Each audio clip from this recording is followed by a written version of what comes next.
Beh, è chiaro che la manifestazione assume un carattere spontaneo, però è una spontaneità che ci unisce, nel senso che abbiamo sentito il bisogno, siamo stati spinti di fronte a questo dilagare di una violenza, di una dittatura, possiamo dire anche questo.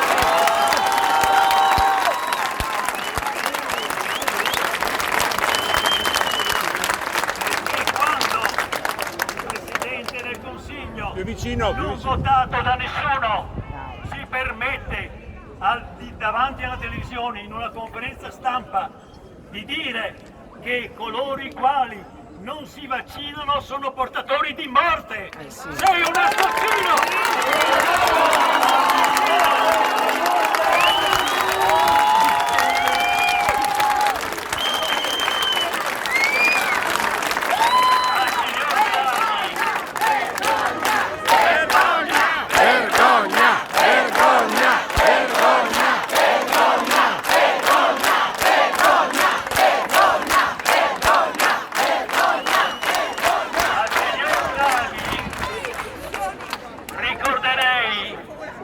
L'articolo 2 della Costituzione italiana dice che tutti i cittadini sono uguali davanti alla legge. Sì! E non esistono vaccinati e non vaccinati.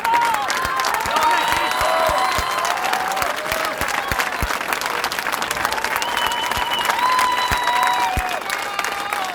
Questo personaggio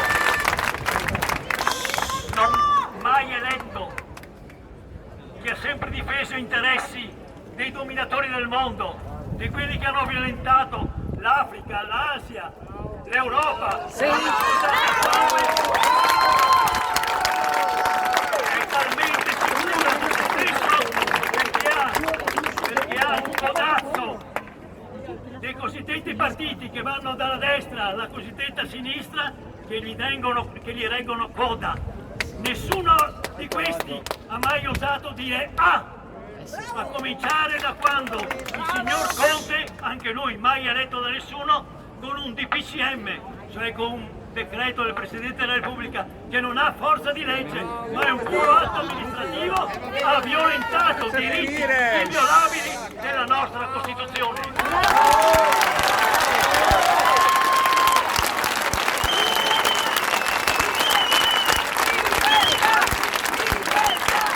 Libertà! Libertà! Libertà! Libertà! Libertà! Libertà! Libertà! Libertà! Libertà! Libertà! Libertà! Libertà! Libertà! Libertà! Libertà! Libertà!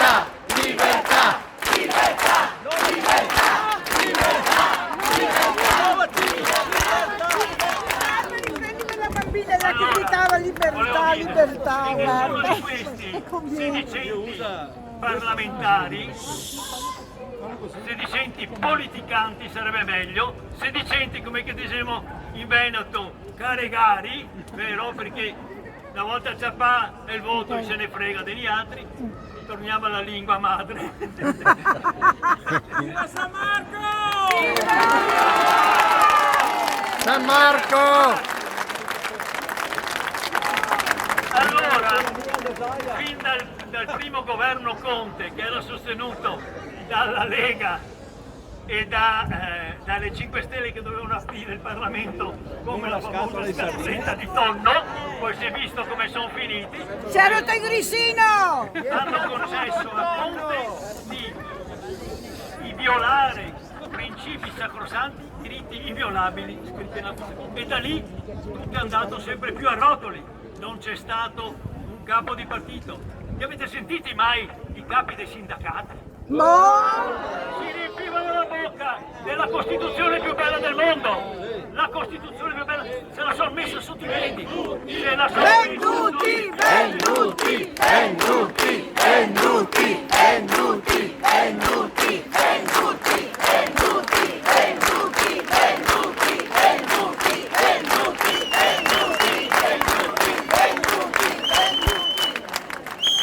Ecco, allora adesso ci spetta un compito piuttosto difficile.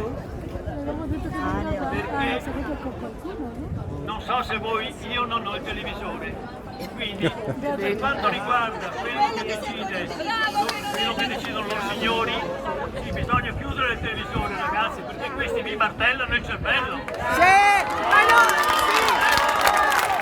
Ma non è noi che siamo qua però! Allora, per dirvi quanto è infame questo capo del governo, voi dovete sapere che ogni provvedimento di legge, il giorno stesso in cui viene emanato, deve essere pubblicato sulla Gazzetta Ufficiale. Questo signor Draghi, chiamiamolo signore, è già un complimento, questo Draghi ha annunciato per televisione che avrebbe prolungato lo stato di emergenza, che è già illegittimo perché era tutto, non ci sono problemi, gli ospedali sono vuoti, non si vede nessuno.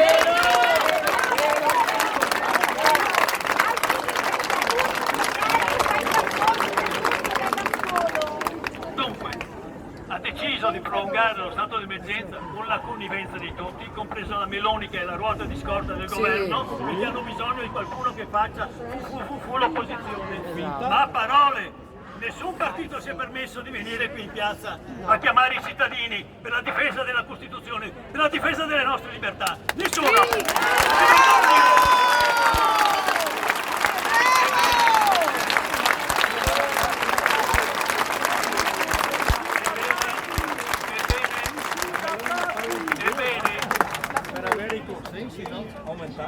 Saputo questa notizia di questa conferenza stampa, ieri sono andato a guardare la Gazzetta Ufficiale.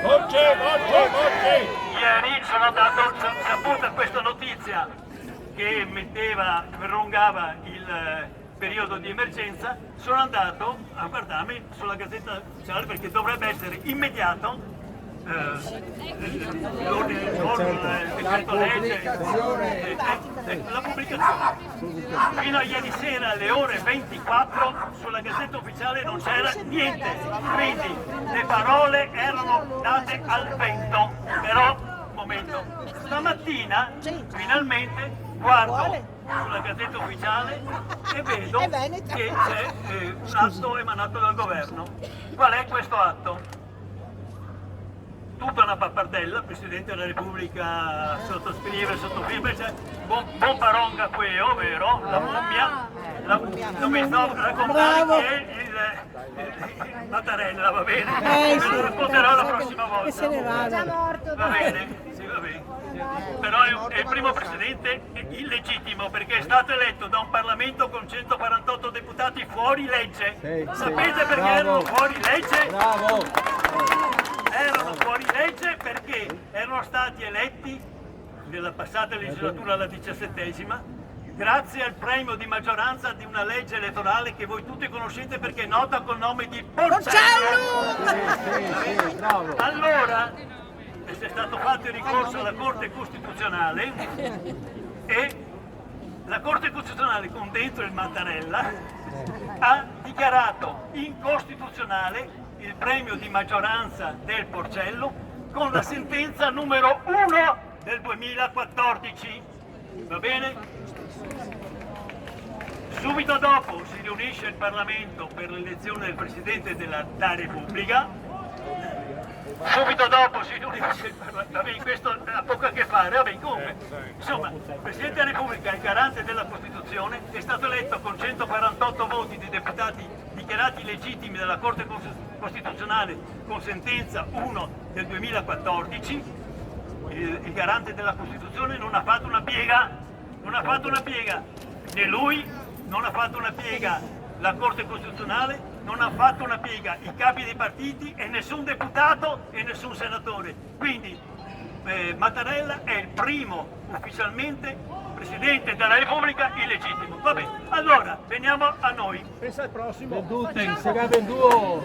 Allora, stamattina guardo e vedo che sulla Gazzetta Ufficiale è pubblicato qualcosa. Cosa? Un decreto legge. C'è tutta una pappardella visto all'italiana, naturalmente. Poi alla fine articolo 1, un solo articolo. È prolungato lo stato di emergenza fino al 31 dicembre. È prolungato lo stato di emergenza fino al 31 dicembre di quest'anno. Basta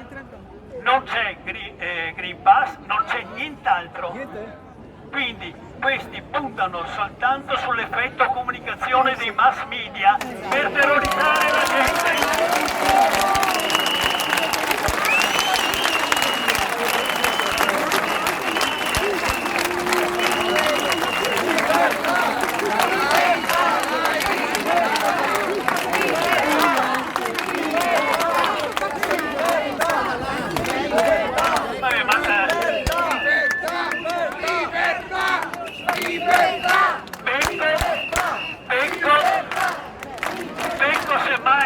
Apparso su qualche giornale, anche i più grandi giornaloni, la voce di qualcuno che sia dissentente su questo atteggiamento, su questa gestione della cosiddetta pandemia, perché sarebbe una pandemia.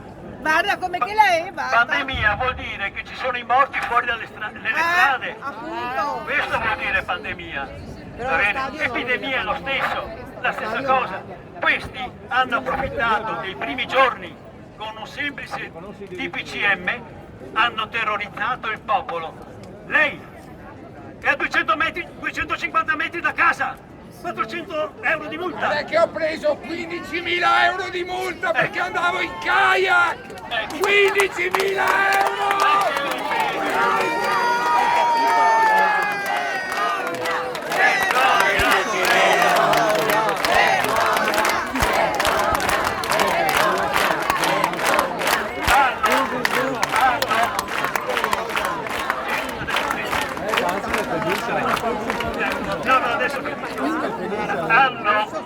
Hanno approfittato, hanno utilizzato le stesse tecniche di Goebbels per terrorizzare la gente e l'hanno terrorizzata a tal punto che la gente ha accettato di sottoporsi volontariamente non a un vaccino, a una terapia genica, per giunta sperimentale.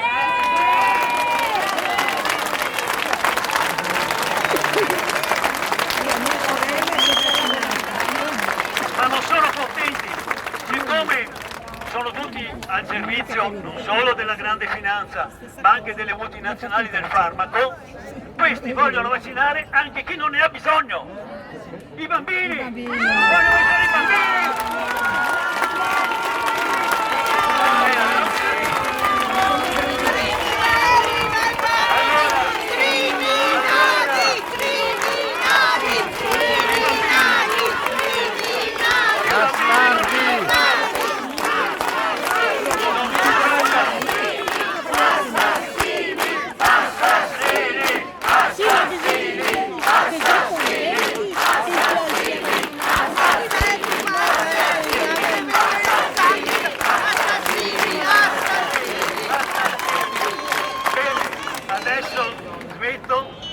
Dicendo l'ultima cosa, i bambini non si toccano, non si dividono i cittadini tra chi ha accettato volontariamente, firmando il consenso informato, di modificare il suo DNA, non li si diversifica da quelli che hanno mantenuto la volontà di non sottoporsi a questa terapia sperimentale. Libertà! Libertà!